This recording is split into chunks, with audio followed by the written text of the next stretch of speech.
país está chocado com o caso do estupro coletivo sofrido por uma jovem no Rio de Janeiro. Agressores sexuais chegaram inclusive a divulgar um vídeo do estupro nas redes sociais, levantando um debate nacional. Ativistas, militantes do movimento feminista disseram que o caso obedece a uma lógica que se chama cultura do estupro. O que é essa cultura e de que forma ela nos atinge? Para entender melhor, o Justificando recebe em seus estúdios a ativista e promotora de justiça Gabriela Mansur. Gabriela é autora de uma série de projetos de lei e de medidas do Poder Judiciário que visam justamente discutir a prevenção da violência contra a mulher. Esse é o Justificando Entrevista.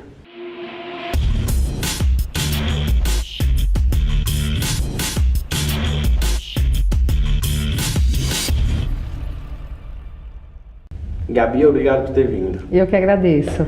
Gabi, existe uma cultura do estupro no Brasil? Existe uma cultura do estupro no Brasil. A partir do momento que há um julgamento e uma culpabilização do comportamento da mulher e como se fosse uma normalização do comportamento do homem, há uma cultura do estupro. Como assim? Quando nós temos um fato criminoso, que é a conduta do estupro, o crime de estupro propriamente dito, há sempre um julgamento do comportamento da vítima. Onde ele estava nesse horário? Por que ela estava tarde da noite na rua? Com que roupa ela estava? Ela fez uso de álcool? Fez uso de droga? Ela já tinha tido alguma relação sexual antes na vida? E isso é como se você estivesse julgando o comportamento da vítima. E há uma normalização do comportamento do homem. Ela estava se insinuando, então ela merecia ser estuprada. Quem mandou ela beber? E isso se repete também, Breno, nos casos de pornografia de revanche, em que é postada a foto da mulher em situação, mantendo relação sexual ou em situação íntima, depois que ela rompe o relacionamento, para se vingar desse comportamento dela de não quero mais você. E isso, as pessoas, sempre que vem o caso, as pessoas perguntam por que ela mandou essa foto? Ou por que ela se deixou filmar? Ou por que ela se deixou fotografar? E a pergunta nunca é sobre o homem. Sim, e nunca ninguém, quer dizer, não é que nunca ninguém, mas via de regra, a primeira pergunta é sempre do comportamento da mulher e não dos atos cometidos pelo homem. É como se houvesse uma inversão dos fatos e do ônus da prova. E isso é a cultura do estupro. Nesse caso que chocou o país da menina do Rio de Janeiro, o que muita gente criticou foi a postura das pessoas que integram as carreiras jurídicas, em especial o delegado do caso, enfim, julgar o comportamento da vítima e com frases e posturas machistas e misóginas. E aí levanta a questão do recebimento da vítima do estupro pelos profissionais do direito, pela carreira jurídica. Como é que você vê essa questão? Isso não acontece só nos crimes de estupro, são nos crimes de violência contra a mulher de uma forma geral, numa ameaça, num xingamento, numa perseguição, numa violência física, numa violência moral, psicológica. Essa mulher, ela tem que ser atendida, a gente diz, de uma forma humanizada, como se ela estivesse realmente procurando o sistema da justiça de uma forma geral, e esse sistema tem que recebê-la de braços abertos, treinado para isso, e como se fosse dar um primeiro atendimento para essa mulher em situação de violência. Se ela leva de cara um atendimento violento, ou um atendimento preconceituoso, ou com julgamento muitas vezes antecipado dos fatos, ela vai recuar. E quando ela recua, o que acontece? Toda a sociedade se prejudica, porque é mais um fato que vai ficar impune, é mais uma resposta que a sociedade não vai ter contra fatos graves de violência contra a mulher, e é mais uma mulher que pode vir a ser violentada novamente, porque aquele agressor não vai ser punido, não vai ser reeducado, não vai ser reinserido na sociedade após algum curso de reabilitação, após alguma conscientização dos fatos que ele cometeu, e provavelmente, e eu digo para você que 60% dos casos são assim, eles voltarão a cometer atos de violência contra a mulher. 60%? 65%. Onde eu trabalho, nós fizemos um levantamento da reincidência dos homens em atos de violência contra a mulher, de uma forma geral, todos os crimes de violência contra a mulher. E nós obtivemos esse levantamento de que 65% dos casos são de homens que já cometeram atos de violência contra aquelas mulheres ou contra outras parceiras, ou contra mulheres que eles não têm nenhum tipo de relacionamento. Então, o atendimento deve ser especializado para atender as vítimas de violência, seja na delegacia de polícia, que é a porta de entrada, seja também pelos policiais militares que atendem as ocorrências, os guardas municipais, seja pelo Ministério Público, pela Defensoria Pública, pelo Poder Judiciário. Tanto que a Lei Maria da Penha, ela prevê o atendimento por equipe multidisciplinar, que tem esse olhar, essa perspectiva de gênero e que é treinada para receber casos dessa natureza. Casos dessa natureza e a resposta dos operadores do direito e das operadoras são repressivos, são depois que a violência já aconteceu. Até tem campanhas no judiciário, acredito que sejam preventivas da violência contra a mulher. Mas num aspecto mais, enfim, social, etc., como que você vê algumas alternativas para a gente conseguir reduzir a violência contra as mulheres, seja em caso de Maria da Penha, ou caso de estupro, enfim, crimes contra as mulheres? Hoje em dia se fala muito em empoderamento da mulher, né? Esse termo moderno, que a gente se apropriou desse termo. E empoderar é você levar informação para a mulher sobre os direitos que ela tem. Não é nada mais do que isso. Porém, é mostrar o acesso que essa mulher tem para fazer valer esses direitos.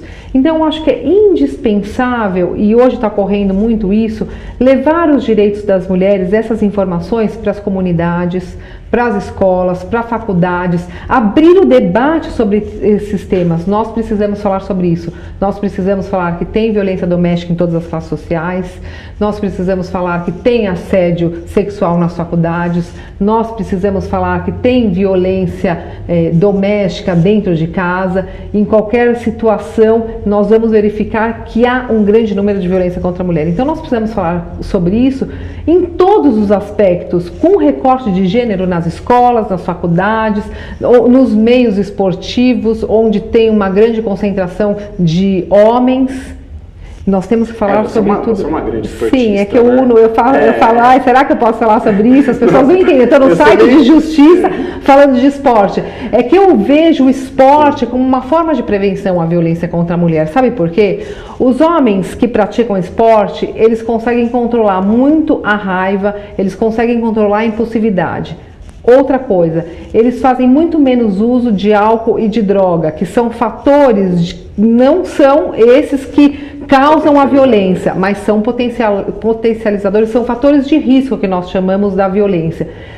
Por outro lado, a mulher que pratica esporte, ela tem mais autoestima, ela consegue identificar não a violência propriamente dita, mas já quando ela está envolvida em algum relacionamento abusivo, ela consegue falar não, ela consegue se enxergar como mulher nos seus direitos, ela consegue saber que ela pode ir além e que ela não vai se conformar com alguém falando que ela deve ou não deve fazer, com que roupa ela deve ou não deve sair, se ela pode ou não fazer algum tipo de atividade física e se aquilo lá vai deixar ela melhor ou pior. Ela vai ter muito mais consciência sobre a vida dela. Então eu entendo que o esporte é um fator muito grande de prevenção à violência. Mas aí eu te pergunto, como que é o esporte incentivado no Brasil? Muito pouco. Eu não faço nenhum, eu vou deixar muito claro. Então, eu acho que assim, é muito cultural, mas eu vou nas escolas públicas dar palestra e as quadras estão destruídas. Às vezes as quadras são usadas para tráfico de drogas. Então, essas pessoas de uma classe menos favorecida não têm acesso ao esporte. O único esporte que eles têm é o futebol, com aquele sonho de ser um grande atleta. E as mulheres, como que é incentivado o esporte nas mulheres? Então, eu fugi totalmente do tema, mas falando que é uma causa de prevenção à violência contra a mulher, tanto do homem quanto da mulher. E também porque uma vez um policial militar me falou o seguinte: doutora, nos dias de jogos de futebol há um aumento da violência contra a mulher. Por quê? Porque ou os homens bebem mais, ou eles ficam com raiva porque o time perdeu. A gente não conseguiu chegar a um consenso de qual é a causa do aumento da violência. Não é por isso só, mas aumenta nesses dias de jogos de futebol. Completo. Então eu pensei em campanhas educativas para os homens dentro dos estádios de futebol, já que você tem um grande aglomerado de homens nesses ambientes. Mas falando Como é que tá essa campanha? Eu comecei, mas enfim, eu fiz a proposta no governo do estado de São Paulo. Sim. E em tratativas, mas até legal. Foi bom eu falar sobre isso, porque eu quero retomar esse tema, eu quero fazer essa campanha de futebol, é um grande sonho no jogo do Corinthians, e eu tenho que levantar essa bandeira no timão. Eu sou corintiano, você é? Eu também. Ai, que bom, então é nóis. Porque eu acho que a gente tem que unir a paixão pelo futebol com respeito às mulheres. Eu acho que isso daí é uma grande resposta do brasileiro a esse grave crime que aconteceu no Rio de Janeiro. Eu acho que é uma resposta para todas as mulheres, não só do Brasil, como do mundo, porque esse caso teve uma repercussão internacional extremamente negativa, principalmente num momento de Jogos Olímpicos, em que muitos atletas virão para o Brasil exercer aí suas atividades físicas. Eu tava conversando com uma promotora,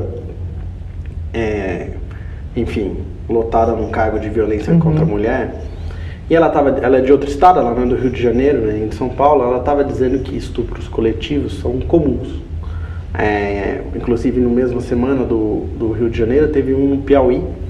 E, enfim, há uma série de estupros coletivos que a gente não fica sabendo por uma determinada gama de fatores. Nesse caso do Rio, o estupro ele foi divulgado na internet, o que potencializou demais. Só por isso potencializou. E só por isso potencializou, tal.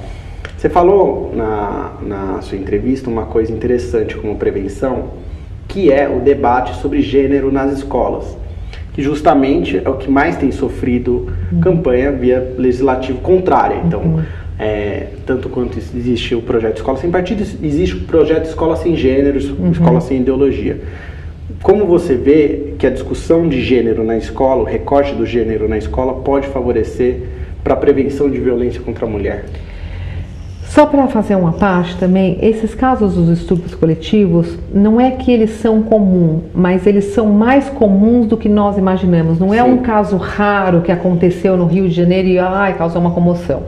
Por exemplo, na região que eu trabalho, inclusive hoje quando eu estava vindo para cá, eu estava conversando com uma jornalista e eu contei assim facilmente 3 casos gravíssimos de estupro coletivo, que eu fui promotora desses casos no ano passado, no ano retrasado, enfim, ao longo aí da minha atuação como promotora especializada na violência contra a mulher. Não é super incomum, não é incomum. E sempre que vem causa uma perplexidade, por isso que eu sei contar na ponta da língua. E sempre envolvem os mesmos fatores.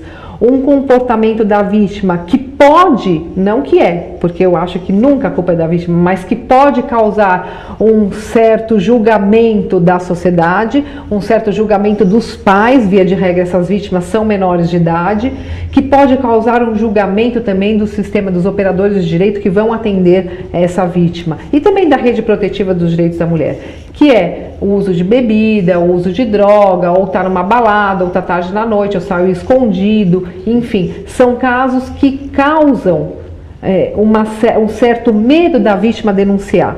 Então, por isso que esses casos, não só por isso, mas as adolescentes têm medo de denunciar por conta do comportamento delas, que pode vir a ser, de alguma forma, julgado como foi. E eu sempre falo, não importa o seu julgamento, importa os fatos que ocorreram com você. Vamos analisar os fatos, o seu comportamento para mim não interessa. Então esse cuidado, essa sensibilidade, você consegue reconstruir os fatos e chegar ao que realmente aconteceu, quem foram as pessoas que cometeram esses fatos. E aí a gente fala da questão do gênero. É muito importante as pessoas crescerem com liberdade de escolhas e com respeito das suas diversidades.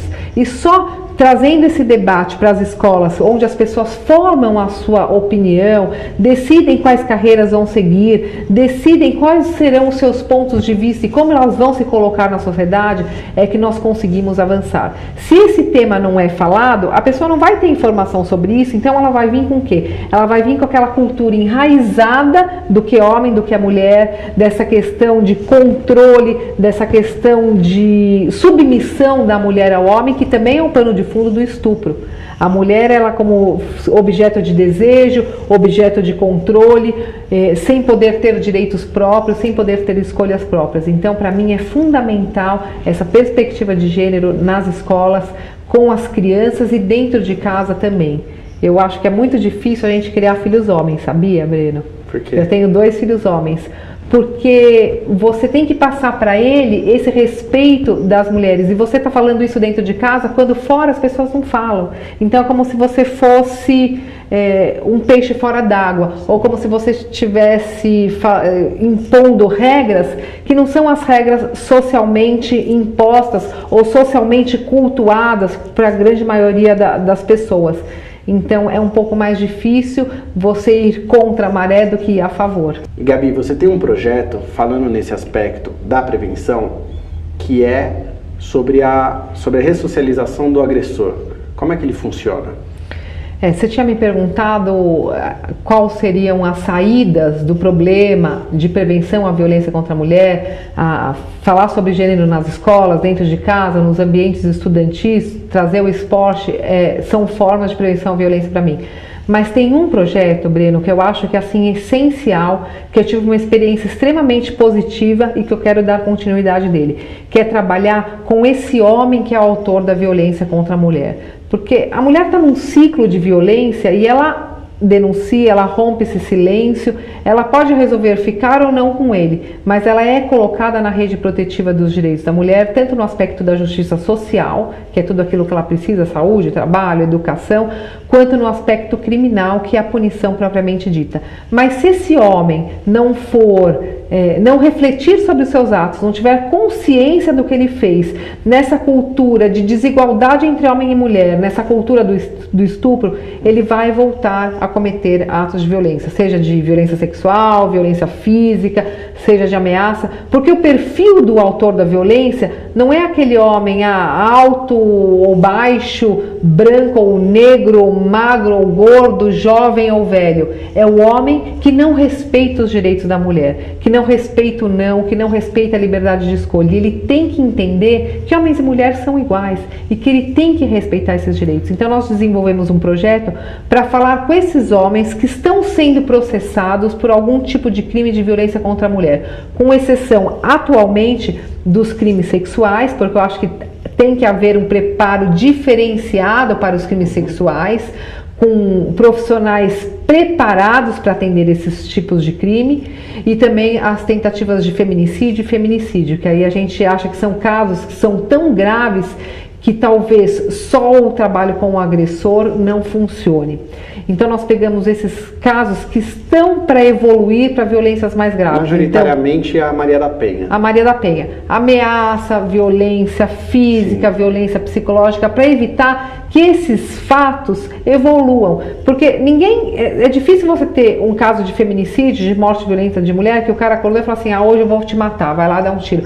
Isso existem, mas via de regra são evoluções de violência, né, em que essa mulher precisa da ajuda do Estado, precisa da ajuda da rede protetiva dos direitos da mulher, mas que esse homem, ele só responde um processo, cumpre 2 meses de pena e vai para a rua novamente. Ninguém vê o aspecto dele, da formação de caráter dele, da formação de personalidade, o que foi ensinado. E muitos deles vêm de relacionamentos agressivos com pai e com mãe. Então essa agressividade, essa violência, ela é enraizada. Ou você rompe isso com um projeto de ressocialização, reeducação, conscientização desse autor dos fatos, ou a punição isoladamente, ela não funciona. Então, acho que é um projeto bacana, chama Tempo de Despertar. De 65% de reincidência, nós diminuímos para 1%. Apenas 2 homens voltaram a reincidir. Nós estamos acompanhando já eles há um ano. E o meu grande sonho é levar esse projeto assim, para o estado de São Paulo inteiro. Já está com um projeto de lei na Assembleia Legislativa, mas para que não só esses crimes de violência física, violência psicológica e violência moral sejam inseridos no projeto. Também, com todo o preparo necessário, os de violência sexual e os de tentativa de feminicídio e feminicídio, inclusive dentro das penitenciárias, para que eles saiam diferentes, para que eles tenham tratamento de álcool e droga e saiam respeitando os direitos da mulher e sabendo que nenhuma mulher merece violência. Muito bem. Eu que agradeço. Agradeço demais e, bom, sinta-se à vontade para voltar quando você quiser. Muito obrigada, também estou à disposição e me ajuda aí na campanha do futebol. Pode deixar. Esse foi o Justificando Entrevista com Gabriela Mansur. Para você que está acompanhando, siga-nos no nosso canal no YouTube. Se inscreva e só assim você receberá notificação no seu e-mail, no seu celular, de todos os vídeos que a gente produz. A gente produz coisas que você precisa saber, a gente produz os jogos de poder, especial, Justificando Entrevista, enfim. É um material muito bom, o qual a gente quer que você tenha acesso sempre. Então, se inscreva no canal, fica aqui embaixo e até uma próxima.